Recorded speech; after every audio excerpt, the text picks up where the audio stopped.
Hey knitters, welcome to episode 194 of the Knitty McPurley podcast. I'm your host, Devin Ventry. You can find me at knittymcpurley.com. I am Knitty McPurley on Instagram, and if you want to email me, I am devin@knittymcpurley.com. Thank you so much for joining me. This is a weekly podcast. I am here every Saturday, almost.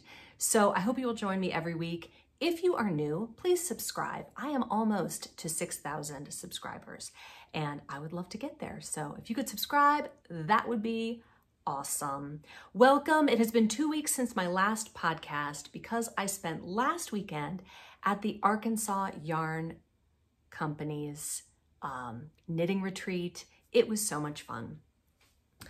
I had such a great time. In fact, it has taken me an entire week to recover, and I still feel kind of like I'm living in chaos, but I'm going to tell that story at the end of the podcast.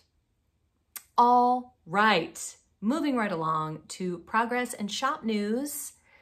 New in the shop is the Coffee Shop Balm. It is so fall. It's like pumpkin spice latte, but without the pumpkin or the spice. It's really just the coffee. And I have this in tins too. I just only brought up this one in the stick. I'm gonna put it on the backs of my hand. It smells so good. It smells like coffee with cream. It's delightful. It's like you're in your favorite coffee shop. Rub it in a little bit. Also good as lip balm. Very nice.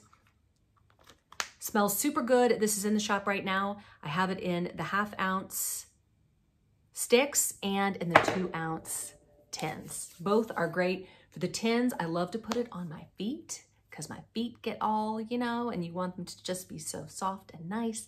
And the balm is great. We put the balm on everything and it makes you smell great. So if you have been awaiting fall balm, then it is here now. You can go get that anytime you are ready. Also, September's color of the month is here. It is available in DK weight in Dubrovnik DK, Frankfurt fingering, and in Frankfurt fingering as a sock set with a coordinating mini skein. So back in August, you guys loved August so much that I dyed up a whole bunch more sock sets. And then when September came, you guys were all about the new kid. So there are some August sock sets still left. And many of you, including Emily, hi Emily, have knitted up these socks and they just look so good, including me, including Gigi. There's been a lot of socks knit out of August's color of the month and it is just great. So if you want to go grab that, you can. August, September, all that stuff is in the shop right now. Now, the pre-orders. I had a sweater weather sweater quantity sale go on maybe about a week and a half ago for a couple weeks. And all the rest of those pre-orders, if they haven't gone out already, will go out at the beginning of next week. I normally don't like to use my whole 2-week window, my 2-week pre-order window. I like to get them out before that, but with my trip and then returning home and the chaos that ensued, I'm gonna need my full 2 weeks on that. So yes, been very busy working on that. Also, I have been working on the Rachel vest. Remember the Rachel vest? It's not a pattern. This is just the vest that Rachel on Friends wore in 1990 whatever, and I thought it was cute, and I thought I would like to knit it in the Black Forest Cake, in Warsaw worsted. Sorry, I got 2 skeins going on here. So this is how far I got. Now this is it inside out. I decided to knit it inside out because my stitch pattern was almost all purling if I worked it on the right side. So let me show it to you on the right side. I think it came out really good. I'm very happy with it so far. I love the stitch pattern. I think it's going to be really pretty. So this is bottom up, started at the bottom, and I just love the way that the yarn is knitting up. I love the tonality of the color. It just looks so good. And in the light, it just looks awesome. It's squished up on these needles. So really it would be, a little bit more open like that, but it's It's kind of a faux rib, sort of. And working it in the round has been super easy. It's the kind of thing that's really enjoyable to knit with. The stitches are very crisp with the Warsaw worsted, and I love working on it, but because it is a dark color and it's just kind of the same thing over and over again, it can get boring. So I got this far and I started this right before I left for my trip. And then I worked on it mainly my first day of travel.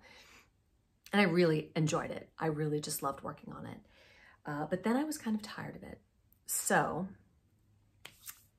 when was I going to tell you about this? Okay, next. So I'm at the retreat and I think it's Saturday and I'm at Lori's shop, Arkansas Yarn Co. It was so cute and so great. And I'm so jealous of her building because she has this amazing building in Malvern, Arkansas, right on the main street.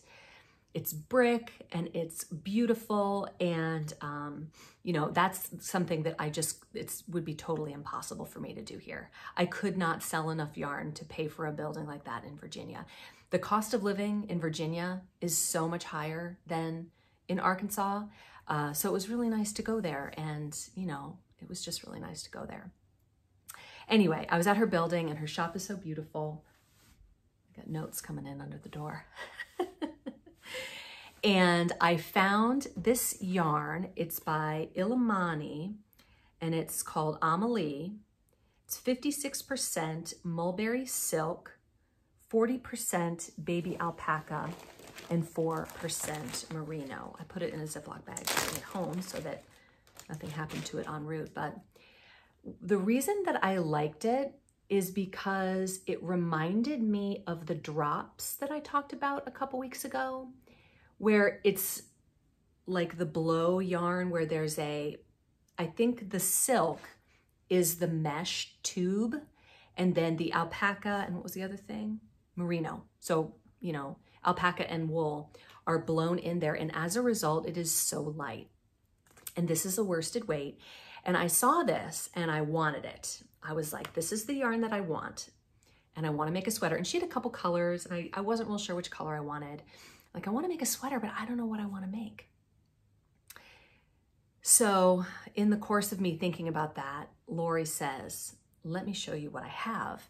She had a shop sample of the Anne sweater, which is one that if I just saw the picture on the pattern, I wouldn't be that interested in it.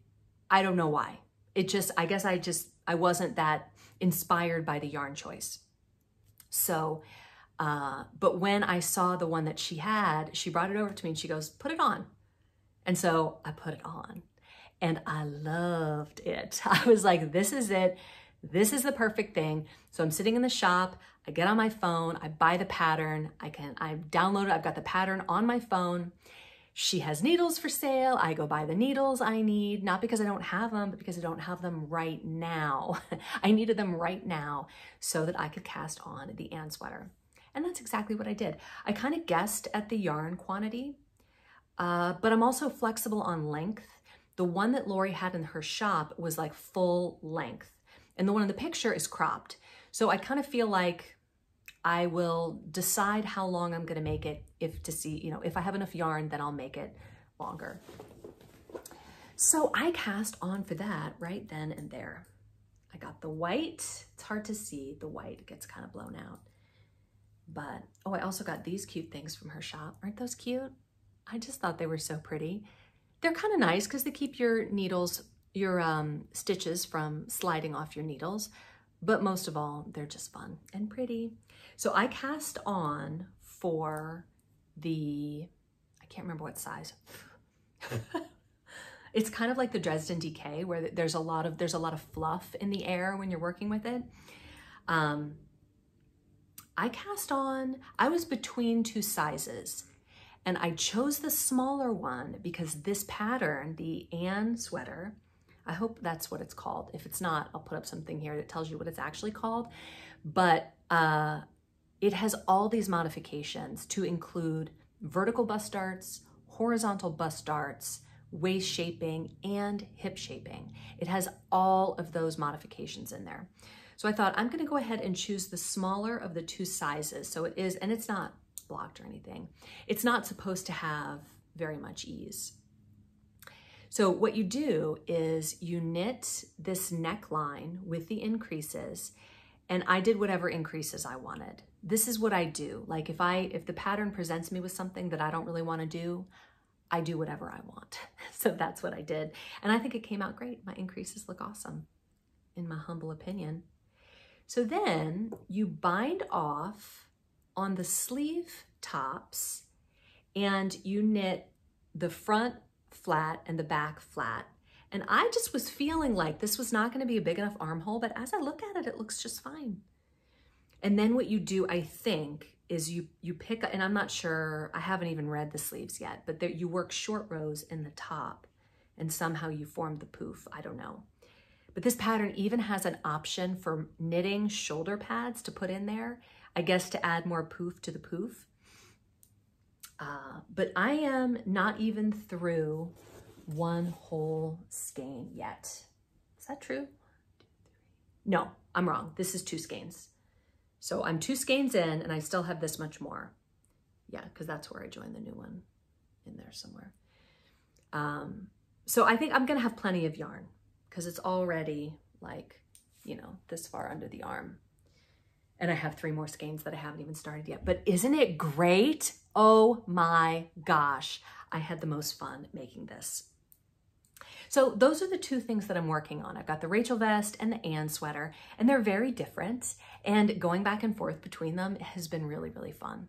Oh, so I just got done saying I was between 2 sizes. Can't remember if it was the 2nd and 3rd size. I think it was between the 2nd size and the 3rd size. And there's a million sizes. There's like 10. And so I knit the smaller of the 2, and then I added in short rows in the bust. Not very many. I only did 4 extra short rows.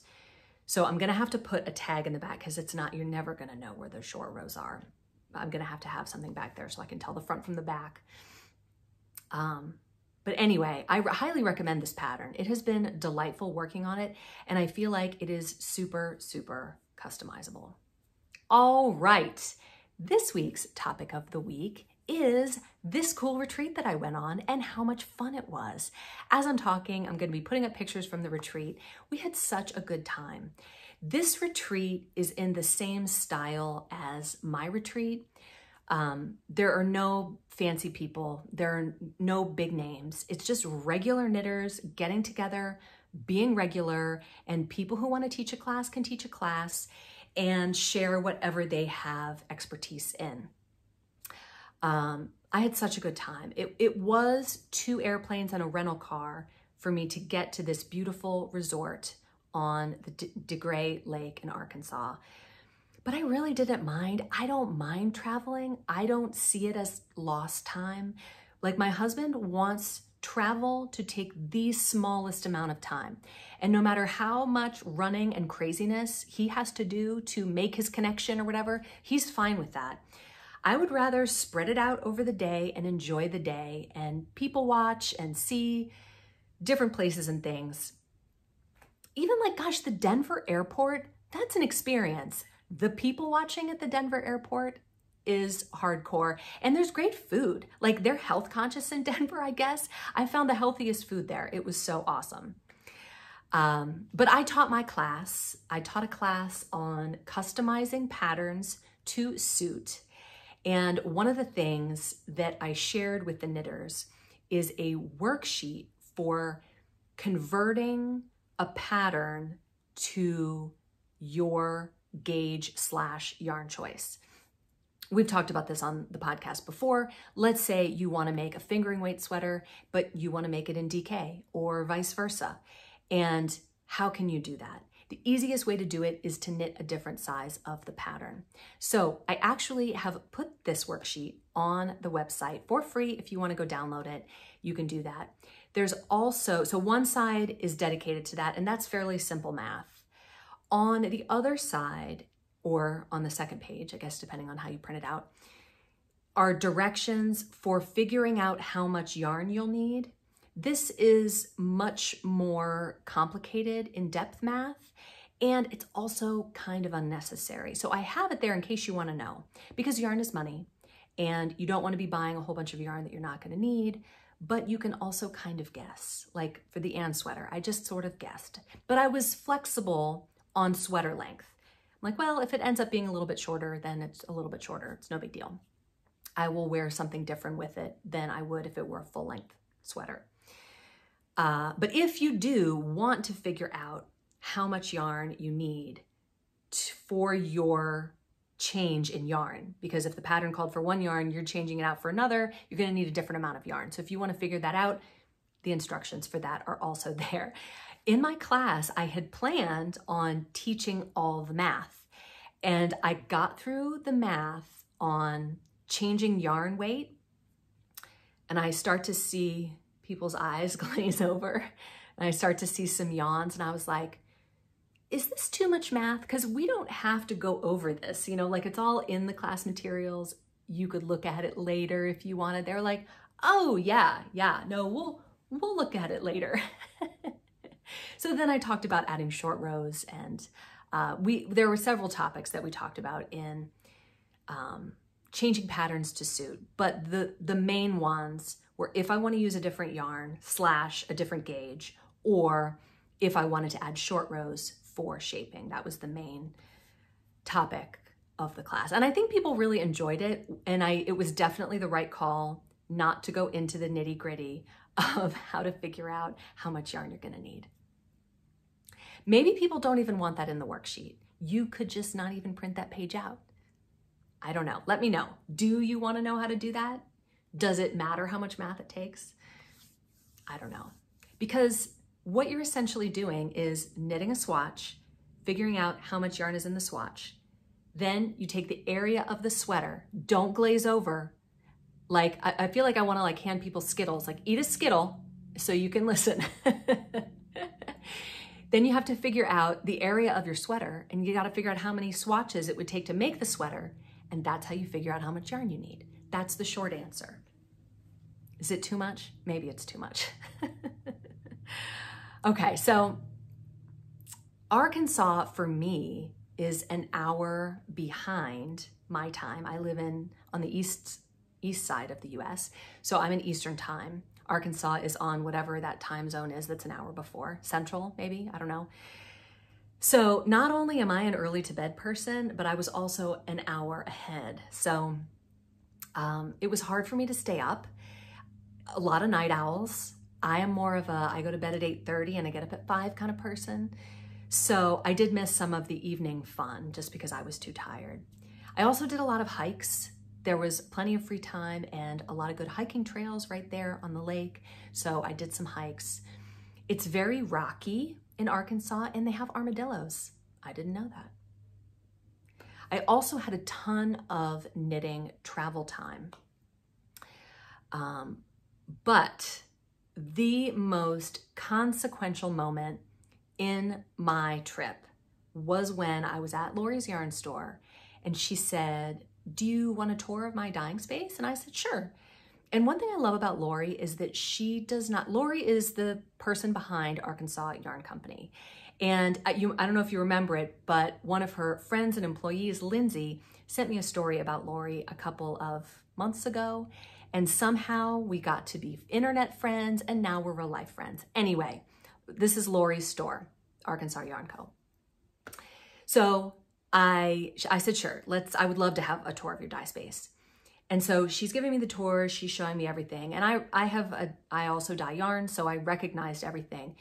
And then I see this cat, and I'm looking around going, where are the burners? Where are the burners? I don't know where they are. And I see this cabinet, and I said, what's that? And she said, oh, that's a proofing cabinet, or like a holding cabinet. And I was like, what? What is that? What is this sorcery? And she heats her yarn in a restaurant food proofing / holding cabinet. Proofing cabinet is something that I've heard before. I don't come from food. I don't know the restaurant things, whoever came up with this is someone who did food first. And I don't think it was Lori. I think she got it from someone else. I don't remember. I think she might have told me and I forgot. But you have to heat the water to dye the yarn, and most people use burners. The problem that I have with burners is that they draw a ton of electricity, and I don't have unlimited electricity. My power is limited, and so I can only plug in 2 pots at any given time because one burner heats 1 pot, and I have the ability to plug in 2 burners at a time. So it's a problem of electricity, which causes a problem of time.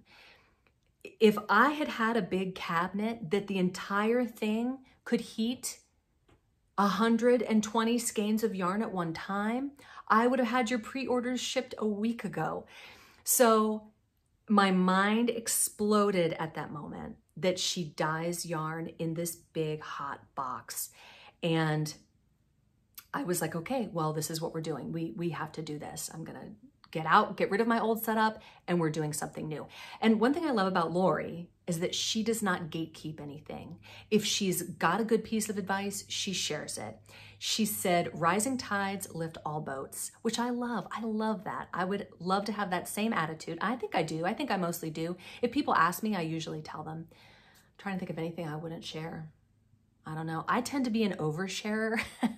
I share too much, as you know, if you've been here for any length of time. But it was just so amazing for me to learn about that. I'm still in the process of finding exactly the unit that I want and, you know, how to put it in, because different ones use different plugs. It's all about the plugs, the electricity. Anyway, that was amazing for me. Super, super amazing. Anyway, to sum it up, I had a really good time on the retreat. I also want to show you the stuff that I got. So Lori had just some great ideas, and some I think were her own and others she found from other retreats. And she's like, if you like my idea, use it in your retreat. And there were some that I definitely will be using. One was where anybody who wanted to participate could, you didn't have to, but you bring a skein of yarn from home and you put it in a paper bag, and then all these go on a table, and then there is a thing where everybody goes up and picks a skein, and you don't know what it is. And I got this one. It's sparkly. This is from Flock and Needle. It says Merino Nylon Sparkles, probably a 75-25, but that's super fun, right? Super enjoyable. The thing that they did that I loved the most was that everyone brought in homemade stitch markers, like progress keepers, and you bring enough for everybody, and you go around and you give everybody a progress keeper. And then in the end, you end up with all of these different ones. Like we've got a mermaid, and this is kind of cowboy themed. It's a cowboy hat, cowboy boots, and here's one shaped like Arkansas. There are different states in there and just people's hobbies and whatever else. And I thought, oh, we are totally doing that. I just thought it was so great. And now look how many stitch markers I have. Like, this is awesome. That is just like, you make enough for everybody, and then everybody goes around and shares, and you get one from everybody. It's just such a good idea. Love that. We got this cute bag, Weekend with Friends.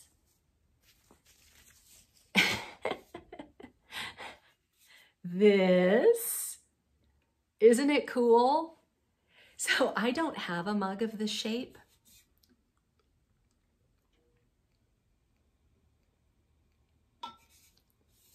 But my oldest daughter had one, a Stanley, and it cost the earth. I don't even remember what it cost. She got it for Christmas or something. And we all made fun of her because it is a little ridiculous. I mean, it's gigantic, right? And I was like, you're gonna like have tendonitis in your wrist from carrying around this giant cup. So that was my opinion of the cups of this shape and size until I became the proud owner of one, and I realized that I can fit 3 cans of fizzy water in here. Like, I can just fill it up and I don't have to fill it up again. I mean, you have to kind of carry it like that, just so you know, because if you carry it like this, you're gonna have wrist pain. And as knitters, we cannot afford wrist pain. But if you kind of put the weight like that, it's not so bad. But I came home and I was like, you guys, look at my cool cup. And they were like, oh my gosh, you've got one of those 40-pound cups now. Like, well, alas. Loose tea. Looking forward to trying that. A shirt. And I haven't worn mine because I had to leave at the last day everybody wore theirs and took a picture. And I am not in the picture because I had to go to Mass. It was Sunday and I had to go to church, so I missed that. But let's see. Yeah, and this little cute bag with a bunch of like stuff in there. And there's extra stitch markers that I got from the group.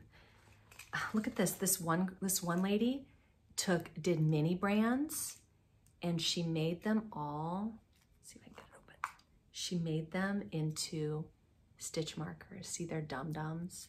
Can you see? Oh my gosh. They were so, just people got so creative. Here's a little pig that someone made. Isn't it just the best idea? I love it. And here are a whole bunch. I think these were Nan. Did you make these, Nan? I think Nan made these. There's a little house. And there's just a bunch in there. Like, I am now the proud owner of so many stitch markers. Here's one that's a little puppy paw. Oh, how about this one? Shrinky Dinks. This lady, she was so nice. I can picture her face, but I don't remember her name. She did everyone's name on them in Shrinky Dinks, where you write it normal size, and then when you shrink it, it gets smaller. Oh my gosh. Oh, and this one, whoops, a bee. This one from some Texas ladies. We got an armadillo and the star and the Texas and the red, white, and blue. Texans get into being from Texas. They're all about it. Virginians, not quite so much, but a little bit. Not quite as much as Texans. Oh, and I also wanted to show you the stuff I got from Lori's shop. Look at this cool thing. This is the Easy Peasy Gauge Ruler. And what it is a magnifying, gosh, how much packaging is on this thing? It's a magnifier. So you lay it over top of your knitting, and I guess this is an inch here, and you can see the stitches magnified.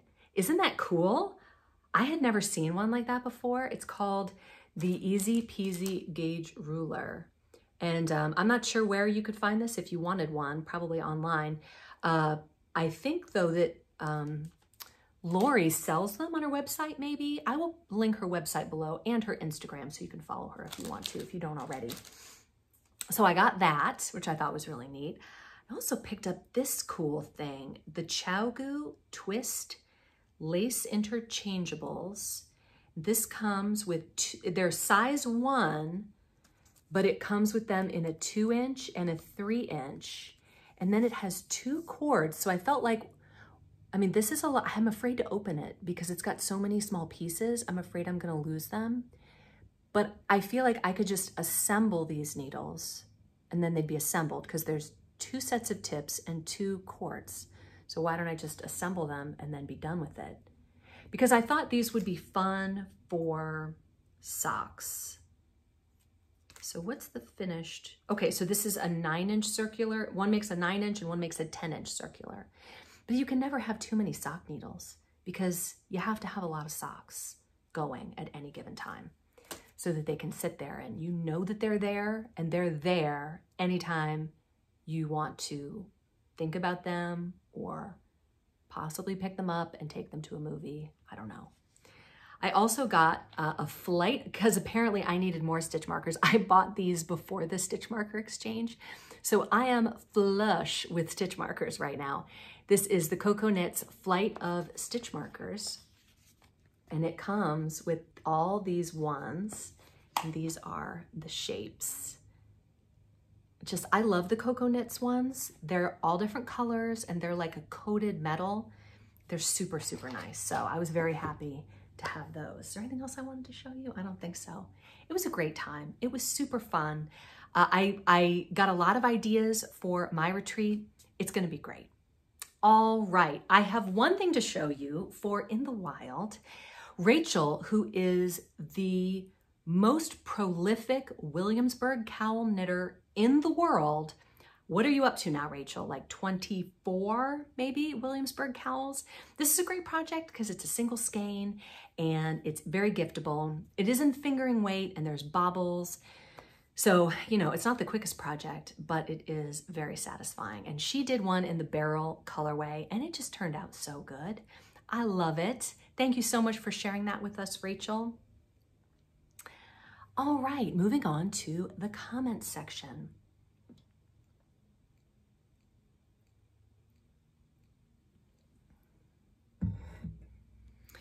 Something that came up on the retreat was left-handed knitting and left-handed crochet. And I was talking to people and I said, and if I'm wrong, and maybe I said this to you 2 weeks ago, like it's a two-handed activity. So knitting should be, anybody can do whatever kind of knitting because you're using both hands. You're gonna have one undominant hand. But with crochet, it's kind of like holding a pencil. And I learned at the retreat that if you crochet right-handed, I can't remember which way, you're going this way. But if you crochet left-handed, you're going this way. So everything's backwards. Well, that is a significant difference. Like, do you need to find a special pattern? I don't know. Many of your comments, though, were regarding the lefties. Kara Michelle said, I'm left-handed and had no issue learning right-handed crochet or knit. I chose to do that because patterns are limited to lefties. My biggest issue was changing from crochet to knit. But that's cool, though, that you were able to learn it. Not everyone is. Rachel Tug, hi Rachel, said, interesting note about lefties. Both my sons write lefty, but play sports righty. By God's providence, that has served them well. My youngest is a recon sniper and shoots right-handed, which is a plus for training. My oldest was diagnosed with a glioblastoma tumor in 2023. As he approached surgery to remove it, the doctors did brain mapping of his critical functions. It turns out that because of his ambidextrous brain, new pathways for function were intact, and he came out of surgery with complete neurofunction. God is good. That is awesome. Is he doing great, Rachel? I would love an update. And maybe you've given them and I just missed them, but I would love an update on how he's doing. Doris says, nope, now you know 3 people who hate fall. I don't like the days getting shorter, getting colder, plant life starting to die. I hate it. Good to know. I think you're the only 3 people in the world until next week when I read comments from this week's podcast where all the other fall haters come out. It's funny because that's how I feel about spring. People love spring. It's new life and all the colors. And I'm like, I have terrible allergies and I feel awful all the time from the terrible allergies. And it's the end of the school year and I just hate it. So I understand because I feel the same way about spring. Katie B. Gryffindor Chaser says, your sweater is gorgeous, referring to my Valentine sweater that I wore 2 weeks ago. Go watch that podcast if you didn't already. The pattern would be amazing if you have the mental capacity to write it. But if not, you have your whole 6-week tutorial contained in your podcast for reference. Everybody wanted a pattern, which I love. Thank you so much for wanting the pattern. I think that is so great. You know, ever since chemo ended, my brain has not worked the same. It's just not as good as it used to be. And I thought it was the chemo that did it to me, but now I think maybe it's just not having any estrogen anymore because my cancer was fed by estrogen, so all estrogen sources had to go. And so I don't know, maybe it's both. I don't know. Anyway, Ellen Healy said, I am a lefty. The woman who taught me was a righty, and that's how I've learned to knit, and I've never given it a thought. Perhaps because there are other things I do right-handed. I bat and golf righty, so I guess I am somewhat ambidextrous. I think that's really nice if you're a lefty, just like Rachel said, that it opens up neural pathways that would not have otherwise been opened. I mean, being ambidextrous is it's like being bilingual, you know? It uses so much of your brain. Jeannie Lawless says, "Hi Devin, I have a question on Gigi's sock on the show yesterday. How many stitches did she cast on and her needle size?" She cast on 64 stitches and she used a size 1, US 1 needle. And I didn't say, and you asked about her gauge. I don't know what her gauge was. We did not check. But I think it was different from sock to sock because those were her first socks. She'd never knit them before, so. Anyway, Oklahoma, Texas, Sheep Lady says, "I can knit right-handed, but there is no way my right hand could crochet." I get it. It's like a pencil. The small muscle function just isn't there. The right hand is great for opening stuck jars and windows. That's how I feel about my left hand. That's what it's there for. All right, knitting fantasies. Wool and Pine is having a pattern sale. I believe all of the patterns are 30% off with no code needed. And I think that is both on Ravelry and on the Wool and Pine website. So because of this pattern sale, I'm going to pick 2 of her patterns. Is it a she? Is it one person? I don't know. I don't know who's behind Wool and Pine, but whoever it is, their patterns are 30% off. My first pick is the Deep Winter Coat, which is a beautiful, very warm looking, squishy shawl collar, belted, covered in cables cardigan. It is worsted weight held double, which they say is a bulky weight, but they say bulky / super bulky. And in my experience, bulky is not interchangeable with super bulky. Super bulky is different. So I'm not exactly sure, but in all of their samples, they held 2 worsted weight strands together to make the sweater. So it is very, very warm, very chunky. Uses a US 10.5 needle, and it comes in 10 sizes. I have 2 sweater picks from Wool and Pine today, and both of them are in 10 sizes, which is nice. When I write my patterns, I write them in 8 sizes, which I thought was a lot, but 10 is really a lot. I'm not sure what the span is. I tend to span from 30 inches to 60 inches, but this maybe goes 1 size in each direction.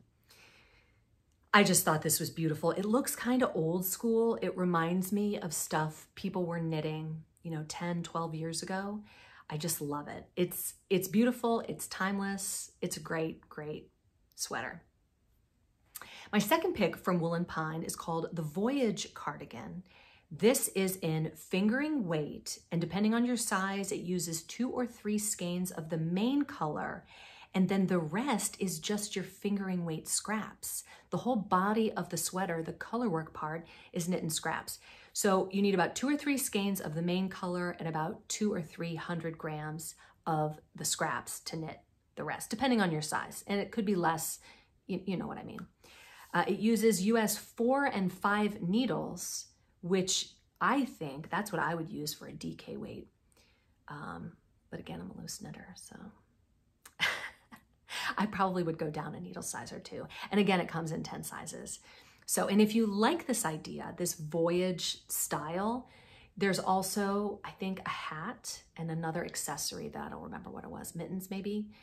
But yeah, go check out that website. I'll link it below because it's 30% off. I don't know how long that sale lasts, but go check it out right now if you're interested.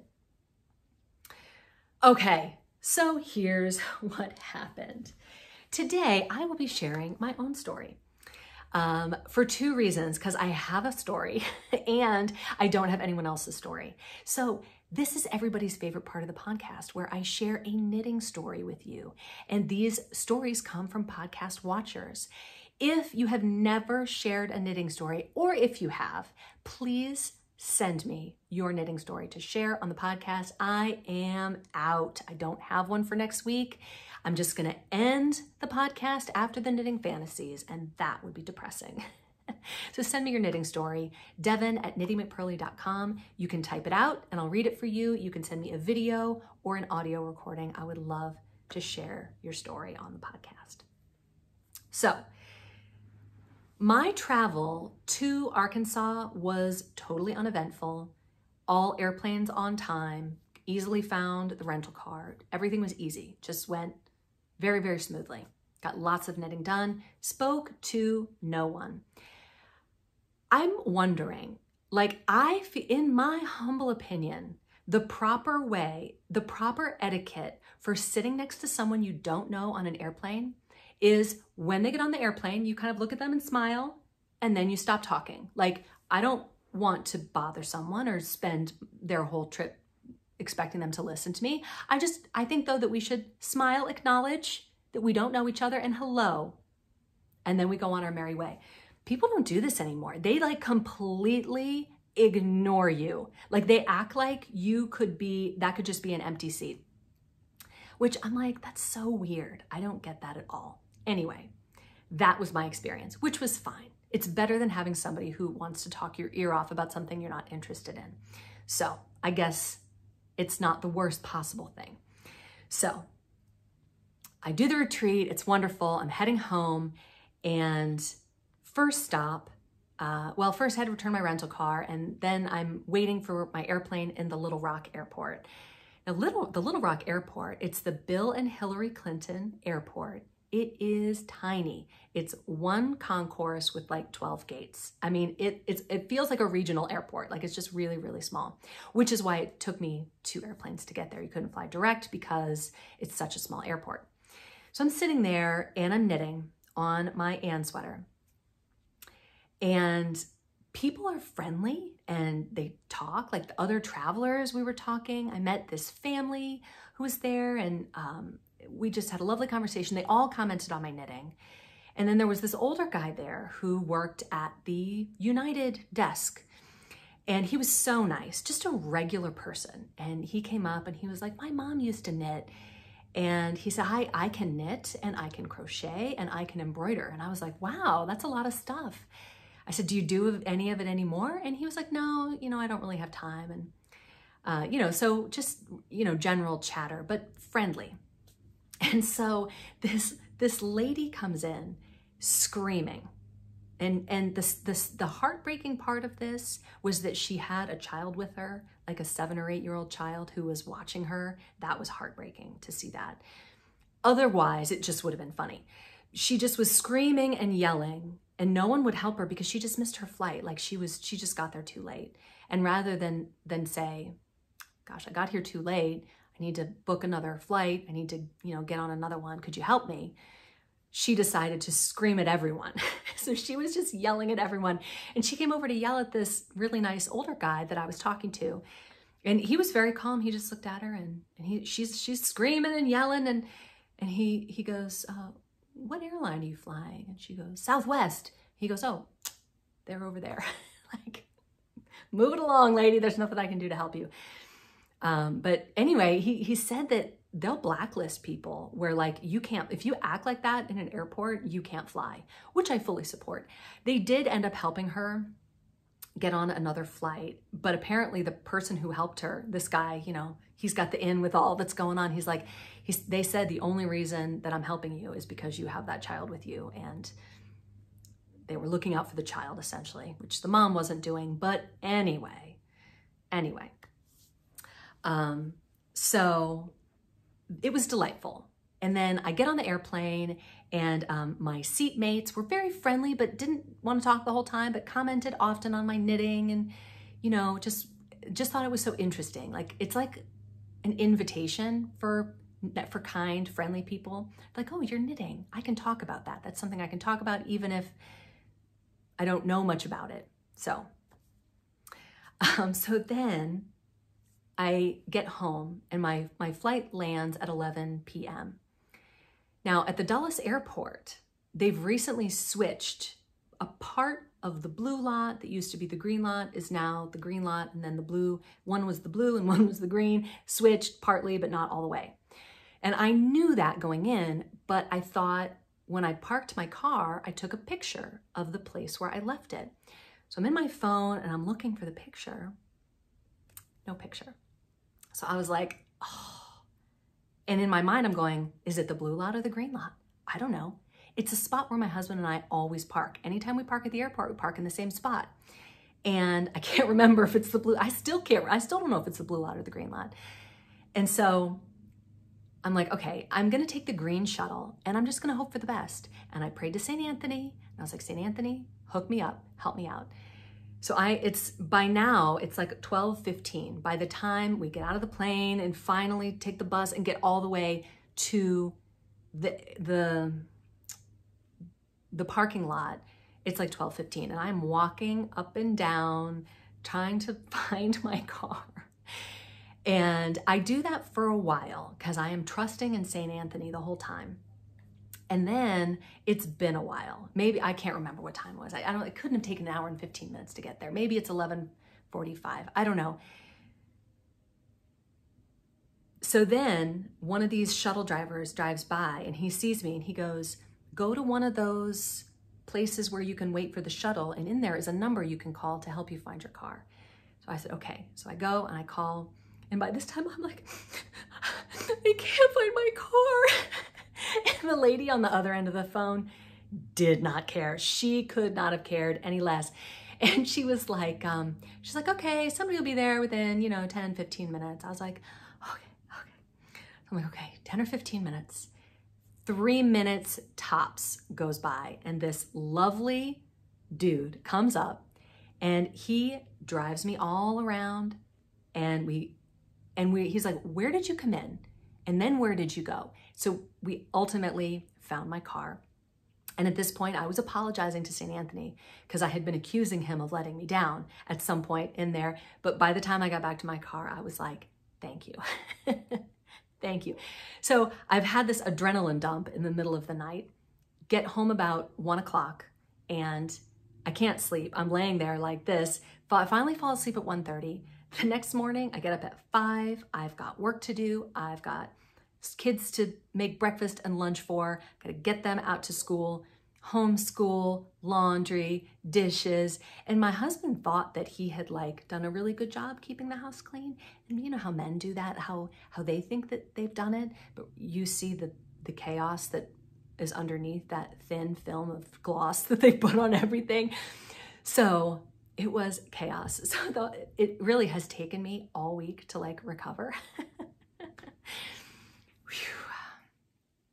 Totally worth it. Thank you so much to Lori and Lindsay and the whole crew at Arkansas Yarn Company. It was a great, great weekend. And I hope you all are having a wonderful weekend of knitting, and I will see you here next week. Bye, knitters.